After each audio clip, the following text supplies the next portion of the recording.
بسم اللہ الرحمن الرحیم۔ بسم اللہ الرحمن الرحیم۔ السلام علیکم ورحمۃ اللہ وبرکاتہ۔ امید ہے آپ تمام احباب خیر وعافیت سے ہوں گے۔ آج جلالین ثانی کا سبق نمبر 180 ہے اور اس سبق کے اندر ہم سورہ طلاق کی آیت نمبر 2 اور 3 کا ترجمہ اور تفسیر پڑھیں گے۔ پہلے آیات کا ترجمہ دیکھ لیں۔ فَإِذَا بَلَغْنَ أَجَلَهُنَّ فَأَمْسِكُوهُنَّ بِمَعْرُوفٍ أَوْ فَارِقُوهُنَّ بِمَعْرُوفٍ وَأَشْهِدُوا ذَوَيْ عَدْلٍ مِّنكُمْ وَأَقِيمُوا الشَّهَادَةَ لِلَّهِ ذَلِكُمْ يُوعَظُ بِهِ مَنْ كَانَ يُؤْمِنُ بِاللَّهِ وَالْيَوْمِ الْآخِرِ وَمَنْ يَتَّقِ اللَّهَ يَجْعَلْ لَهُ مَخْرَجًا۔ اللہ تبارک و تعالیٰ فرماتے ہیں فَإِذَا بَلَغْنَ أَجَلَهُنَّ، پھر جب وہ عورتیں اپنی میعاد کو پہنچنے لگیں، فَامْسِكُوهُنَّ بِمَعْرُوفٍ، تو انہیں یا تو بھلے طریقے پر روک رکھو، او فارقوهن بمعروف، یا بھلے طریقے سے ان کو الگ کر دو، واشہدوا ذوی عدل منکم، اور اپنے میں سے دو ایسے آدمیوں کو گواہ بنا لو جو عدل والے ہوں، واقیموا الشہادۃ للہ، اور اللہ کی خاطر سیدھی سیدھی گواہی دو، ذالکم یوعظ بہ من کان یؤمن باللہ والیوم الآخر، یہ وہ بات ہے جس کی نصیحت اس شخص کو کی جا رہی ہے جو اللہ پر اور یوم آخرت پر ایمان رکھتا ہو، ومن یتق اللہ یجعل لہ مخرجا، اور جو کہ اللہ سے ڈرے گا اللہ اس کے لیے مشکل سے نکلنے کا راستہ پیدا کر دے گا، وَيَرْزُقْهُ مِنْ حَيْثُ لَا يَحْتَسِبُ وَمَنْ يَتَوَكَّلْ عَلَى اللَّهِ فَهُوَ حَسْبُهُ إِنَّ اللَّهَ بَالِغُ أَمْرِهِ قَدْ جَعَلَ اللَّهُ لِكُلِّ شَيْءٍ قَدْرًا، اور اسے ایسی جگہ سے رزق عطا کرے گا من حیث لا یحتسب، جہاں سے اسے گمان بھی نہیں ہوگا، ومن یتوکل علی اللہ فہو حسبہ، اور جو کہ اللہ پر بھروسہ کرے فہو حسبہ، تو اللہ اس کے لیے کافی ہے، ان اللہ بالغ امری، یقین رکھو اللہ اپنا کام پورا کر کے رہتا ہے، قد جعل اللہ لکل شیء قدرا، اللہ نے ہر چیز کا ایک اندازہ مقرر کر رکھا ہے، لکل شیء قدرا، ہر چیز کا ایک اندازہ مقرر کر رکھا ہے۔ عزیز طلبہ، اس آیت کے اندر جو آیت نمبر 2 ہے، اس میں اللہ تبارک و تعالیٰ نے یہ فرمایا کہ جب عدت ختم ہونے کے قریب ہو، اجل ختم ہونے کے قریب ہو، تو اس متعلقہ عورت کو یا تو روک لو، فَامْسِكُوهُنَّ بِمَعْرُوفٍ أَوْ فَارِقُوهُنَّ بِمَعْرُوفٍ، یا اسے خوبصورتی کے ساتھ اچھے طریقے کے ساتھ چھوڑ دو، یعنی رجوع کر لو، فَامْسِكُوهُنَّ بِمَعْرُوفٍ، رجوع کر لو، یعنی عدت ختم ہونے کے قریب ہو تو انہیں خوبی کے ساتھ روک لو، یعنی بہتر ہے کہ رجوع کر لو، أَوْ فَارِقُوهُنَّ، یا پھر انہیں جو ہے وہ جدا کرنا ہی چاہو تو پھر اچھے طریقے سے جدا کر دو، ایسا نہ ہو کہ انہیں دکھ تکلیف دینے کے لیے بار بار طلاق دیتے رہو اور بار بار رجوع کرتے رہو۔ یہ مضمون سورہ بقرہ میں بھی اللہ تبارک و تعالیٰ نے جو ہے وہ بیان فرمایا ہے، وَلَا تُمْسِكُوهُنَّ ضِرَارًا لِتَعْتَدُوا، اور انہیں نہ روکو، یعنی ایسا نہ کرو کہ انہیں ضرر پہنچانے یا دکھ دینے کی وجہ سے روک کر رکھے رہو۔ وہاں بھی اللہ تبارک و تعالیٰ نے فرمایا تھا مَن يَفْعَلْ ذَلِكَ فَقَدْ ظَلَمَ نَفْسَهُ، جو شخص ایسا کرے گا اس نے اپنی جان پر ظلم کیا۔ آگے فرمایا وَأَشْهِدُوا ذَوَيْ عَدْلٍ مِّنكُمْ، اور اصحاب عدل میں سے اپنے دو آدمیوں کو گواہ بنا لو، ایسے دو آدمی جو عدل کرنے والے ہوں ان کو جو ہے وہ گواہ بنا لو۔ یہ حکم جو ہے یہ استحبابی ہے، وجوبی نہیں ہے۔ مطلب یہ ہے کہ طلاق دینی ہو یا طلاق دینے کے بعد رجوع کرنا چاہو یا طلاق بائن دے کر رجوع نہ کرنا طے کر دیا ہو، تو ان چیزوں پر ایسے دو آدمیوں کو گواہ بناؤ جو نیک بھی ہوں، صالح بھی ہوں اور سچے بھی ہوں اور عادل بھی ہوں، تاکہ اگر کبھی پھر کوئی اختلاف کی صورت پیدا ہو جائے جس میں فریقین کے اختلاف ہو جائے تو گواہوں کے ذریعے سے ثابت کیا جا سکے، اس لیے اصحاب عدل میں سے دو گواہ بنانا ضروری ہے۔ وَأَقِيمُوا الشَّهَادَةَ لِلَّهِ، اور گواہی اللہ کے لیے قائم کرو، گواہی ٹھیک طریقے پر قائم کرو، یعنی ایسی گواہی دی جائے جس میں یہ بتا دیا کہ جو بھی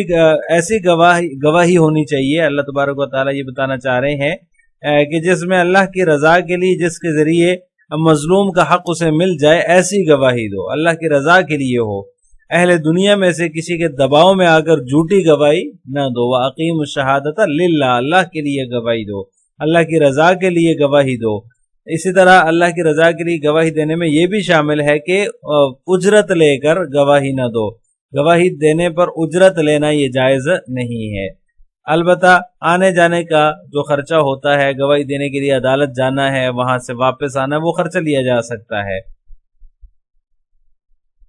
آگے فرمایا ذالکم یوعظ بہ من کان یؤمن باللہ والیوم الآخر، جو باتیں اوپر بیان ہوئی ہیں ان کے ذریعے سے اس شخص کو نصیحت کی جاتی ہے جو اللہ پر، قیامت کے دن پر ایمان لایا ہو۔ جتنے بھی اوپر احکام مذکور ہوئے ہیں کہ عدت کے دوران اس کو عدت کے شروع میں طلاق دو، اور اسی طرح جو ہے وہ جب طلاق ہی دینی ہو تو اچھے طریقے سے طلاق دو، جدا پاس رکھنا چاہو تو اچھے طریقے سے رکھو، اور 2 گواہ بنا لو۔ یہ سارے احکام جو ہیں ان کے ذریعے سے جو ہے وہ اس شخص کو جو ہے وہ نصیحت کی جاتی ہے جو قیامت پر اور اللہ پر ایمان رکھتا ہو۔ یہ سارے کے سارے احکام جو ہیں وہ سراپا ہدایت ہیں، ان کے ماننے میں ہی خیر ہے، تو لہٰذا جو اہل ایمان ہیں، مومنین ہیں، انہیں جو ہے وہ ان کا خیال رکھنا چاہیے، ان کے مطابق چلنا چاہیے، آخرت کا دن بھی سامنے رکھنا چاہیے۔ آخرت کا دن جس کے سامنے ہوگا، حساب کتاب کا ڈر ہوگا، تو وہ ضرور اس نصیحت پر عمل کرے گا۔ وَمَن يَتَّقِ اللَّهَ يَجْعَل لَّهُ مَخْرَجًا، اور جو شخص اللہ سے ڈرے اس کے لیے اللہ مشکلات سے نکلنے کا راستہ بنا دیتا ہے۔ مطلب یہ کہ جب اللہ کا ڈر دل میں ہوتا ہے تو اللہ تبارک و تعالیٰ اس مشکل کو آسان فرما دیتے ہیں، اس لیے فرمایا وَمَن يَتَّقِ اللَّهَ يَجْعَل لَّهُ مَخْرَجًا، اور آگے فرمایا جو شخص اللہ پر بھروسہ کرتا ہے وَيَرْزُقُ مِنْ حَيْثُ لَا يَحْتَسِبُ، ایک تو اللہ تعالیٰ اس سے مشکل سے نکلنے کا اس کے لیے راستہ پیدا فرما دیتے ہیں، وَيَرْزُقُ مِنْ حَيْثُ لَا يَحْتَسِبُ، اور اسے وہاں سے رزق دیتا ہے اللہ تعالیٰ جہاں سے اس کو رزق ملنے کا گمان بھی نہیں ہوتا۔ مومن بندوں کے لیے اس میں بہت بڑی تعلیم کی بات ہے کہ جو شخص فرما برداری کرے گا، نیک اعمال میں لگے گا، گناہوں سے بچے گا، احکام شرعیہ پر عمل کرے گا، چاہے وہ طلاق کے احکام ہوں، چاہے وہ رجوع کے ہوں، چاہے وہ جو بھی زندگی کے دوسرے شعبوں سے متعلق احکام شریعت کے، ان پر چلے گا تو ہر حال میں اس کے لیے خیر ہی خیر ہے۔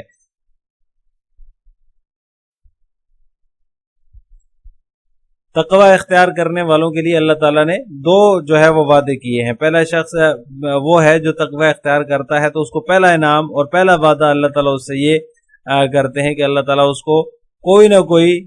مشکلات سے نکلنے کا راستہ مہیا فرما دیتے ہیں۔ وَمَن يَتَّقِ اللَّهَ يَجْعَل لَّهُ مَخْرَجًا، لوگ ان کی تدبیریں کرتے رہتے ہیں لیکن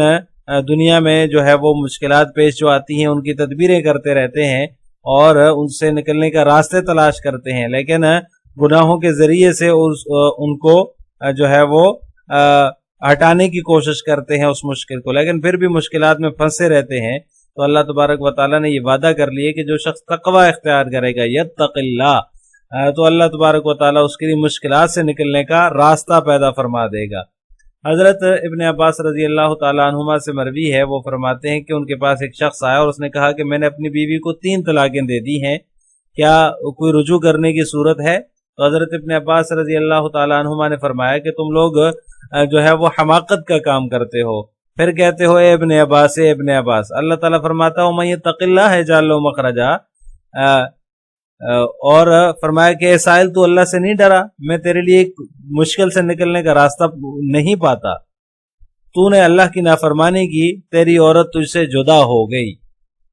اسی طرح اللہ تبارک و تعالیٰ نے دوسرا وعدہ فرمایا وَيَرْزُقْهُ مِنْ حَيْثُ لَا يَحْتَسِبُ، ایسی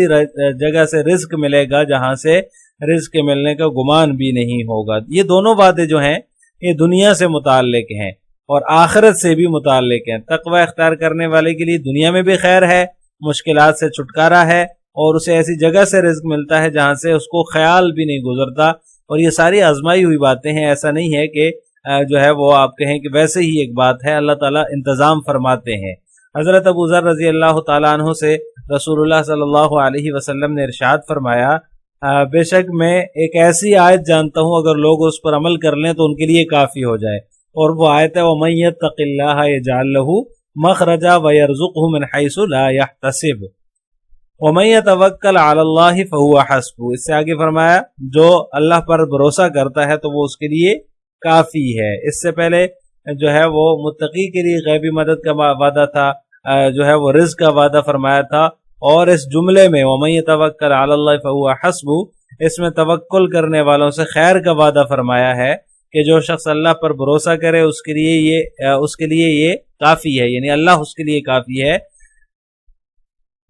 یہ بہت بڑی بشارت ہے، بہت بڑی خوشخبری ہے، اللہ کی رضا اور اللہ کی طرف سے مدد اور نصرت کا اعلان ہے۔ تقوی اور توکل دونوں جو ہے یہ بڑی اہم چیزیں ہیں۔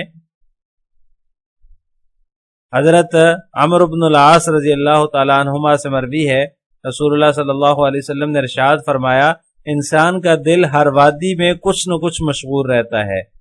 سو جس نے اپنے دل کو ان سب مشغولیتوں میں لگا دیا اس کے بارے میں اللہ کوئی پرواہ نہیں کرے گا کہ اسے کس وادی میں ہلاک کر دے، اور جو شخص اللہ پر توکل کرے اللہ اس کے سب کاموں کی کفایت فرمائے گا۔ توکل کے درجات ہیں، ترک اسباب بھی توکل کا ایک درجہ ہے۔ رسول اللہ صلی اللہ علیہ وسلم نے اسی کو اختیار فرمایا تھا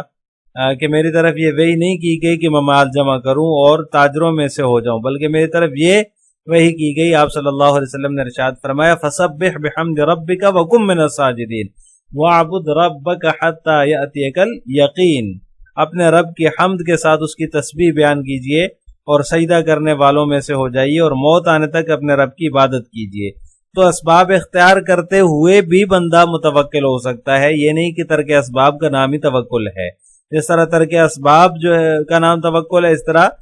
توکل جو ہے وہ اسباب اختیار کرتے ہوئے بھی ہو سکتا ہے، لیکن اس میں شرط یہ ہے کہ اسباب پر بھروسہ نہ ہو، بھروسہ اللہ تعالیٰ ہی پر ہو، حقیقی رازق اسی کو سمجھتا ہو بندہ۔ جب یہ بات حاصل ہو جائے گی، یہ مقام حاصل ہو جائے گا، تو بندہ اس اسباب اختیار کرنے میں بھی گناہ سے بچے گا، اور رزق حاصل کرنے کے لیے کوئی ایسا طریقہ اختیار نہیں کرے گا جس میں گناہ کو اختیار کیا جائے۔ تو لہٰذا اسباب پر نظر نہیں ہونی چاہیے، اللہ تعالیٰ پر نظر ہونی چاہیے۔ ان اللہ بالغ امری قد جعل اللہ لکل شیء امرا، بے شک اللہ اپنا کام پورا کر ہی دیتا ہے، یعنی جو اللہ ارادہ فرمائے گا بالغ امری، اس کے ارادے کے مطابق وہ کام ہو کر رہے گا۔ احکام تشریعیہ میں جو حکم دینے کا وہ ارادہ کرے گا وہ حکم ضرور دے گا، اس کے ارادے کو کوئی روکنے والا نہیں ہے۔ قد جعل اللہ لکل شیء قدرا، بے شک اللہ نے ہر چیز کو ایک انداز مقرر کر کے جو ہے وہ رکھا ہے، یعنی ہر چیز کا ایک انداز مقرر کر رکھا ہے، اسی کے مطابق تکوینی امور بھی، تکوینی احکام بھی اور تشریعی احکام بھی جو ہے وہ نافذ ہوتے رہتے ہیں۔ تو لہٰذا اللہ تعالیٰ کی ذات پر ہی بھروسہ کرنا چاہیے اور تقوی اختیار کرنا چاہیے، تاکہ جو ہے وہ مشکلات سے نکلنے کا راستہ ہو اور اس جگہ سے رزق ملے گا جہاں سے گمان بھی نہیں ہوگا۔ تو لہٰذا ان چیزوں پر مسلمانوں کو عمل کرنے کی ضرورت ہے۔ اب ان آیات کی تفسیر جلالین ملاحظہ ہو، فَإِذَا بَلَغْنَ أَجَلَهُنَّ قَارَبْنَ انقضاء عِدَّتِهِنَّ، یعنی اپنی مدت کو پہنچ جائیں جب وہ عورتیں، یعنی کہ اب عدت کے ختم ہونے کے قریب پہنچ جائیں۔ فَأَمْسِكُوهُنَّ بِأَن تُرَاجِعُوهُنَّ، تو ان کو روک لو اس طور پر کہ تم ان سے رجوع کر لو۔ یعنی کیسے روکنا ہوگا؟ عدت ختم ہونے والی ہے تو اس کی صورت یہ ہے کہ تم رجوع کر لو، بمعروف، اچھے طریقے سے، من غیر ضرار، جس کے اندر کوئی نقصان نہ ہو، او فارقوہن بمعروف، یا پھر اگر روکنا نہیں چاہتے تو دوسری صورت یہ ہے کہ ان کو اچھے طریقے سے جدا کر دو، اترکوہن حتی تنقضی عدتہن ولا تضاروہن بالمراجعۃ، اس کی صورت یہ ہے کہ تم ان کو چھوڑ دو۔ مصنف رحمہ اللہ تعالیٰ نے اس کی تفسیر بیان فرمائی ہے، ان کو چھوڑ دو یہاں تک کہ ان کی عدت ختم ہو جائے، اور تم انہیں نقصان نہ پہنچاؤ، بالمراجعات، بار بار رجوع کر کے، وَأَشْهِدُوا ذَوَيْ عَدْلٍ مِّنْكُمْ، اور اپنے میں سے دو صاحب عدل لوگوں کو گواہ بنا لو، عَلَى الرَّجْعَةِ أَوِ الْفِرَاقِ، یعنی اگر رجوع کرنا چاہتے ہو تو اس پر بھی گواہ بنا لو، اگر جدائی اختیار کرنا چاہتے ہو تو اس پر بھی گواہ بنا لو، تاکہ اگر کسی قسم کا کوئی اختلاف ہو جاتا ہے تو گواہی سے اس کو ثابت کیا جا سکے۔ وَأَقِيمُوا الشَّهَادَةَ لِلَّهِ، اور اللہ کے لیے گواہی دو، لَا لِلْمَشْهُودِ عَلَيْهِ أَوْ لَهُ، یعنی ٹھیک ٹھیک گواہی دو، بلا رد و رعایت کے اللہ کے لیے گواہی ہونی چاہیے، یعنی جس کے اوپر گواہی دی جا رہی ہے اس میں بھی اس کی بھی رعایت نہ کرو، اور جس کے حق میں گواہی دے رہے اس کی بھی رعایت نہ کرو، اللہ کو حاضر ناظر جان کے گواہی دو۔ ذالکم یوعظ بہ من کان یؤمن باللہ والیوم الآخر ومن یتق اللہ یجعل لہ مخرجا من کرب الدنیا والآخرہ، جو اللہ اور اس آخرت پر ایمان رکھتا ہے تو ان کے ذریعے سے اس کو نصیحت کی جاتی ہے، ومن یتق اللہ یجعل لہ مخرجا، اور جو تقوی اختیار کرتا ہے تو اس کے لیے جو ہے وہ مشکلات سے نکلنے کا راستہ اللہ تعالیٰ پیدا فرما دیتے ہیں۔ من کرب الدنیا والآخرہ، وہ مشکلات چاہے وہ دنیا کا کرب ہو، دنیا کی تکالیف ہوں یا آخرت کی ہوں۔ وَيَرْزُقْهُ مِنْ حَيْثُ لَا يَحْتَسِبُ، اور اسے وہ رزق دیتا ہے جہاں سے اس کا گمان بھی نہیں ہوتا۔ يَخْطُرُ بِبَالِهِ، لا يَحْتَسِب کا مطلب یہ کہ دل میں خیال بھی نہیں آتا اس چیز کا، وہاں سے اس کو روزی ملتی ہے۔ وَمَن يَتَوَكَّلْ عَلَى اللَّهِ فِي أُمُورِهِ، اور جو کوئی اپنے کاموں میں اپنے امور میں اللہ تعالیٰ پر بھروسہ کرتا ہے فَهُوَ حَسْبُهُ، تو وہ اس کے لیے کافی ہے۔ کافی ہی حسبہ کا معنی بیان فرما دیے کہ وہ اس کے لیے کافی ہے۔ ان اللہ بالغ امرہ مرادہ، بے شک اللہ تعالیٰ اپنے کاموں کو کر گزرتا ہے،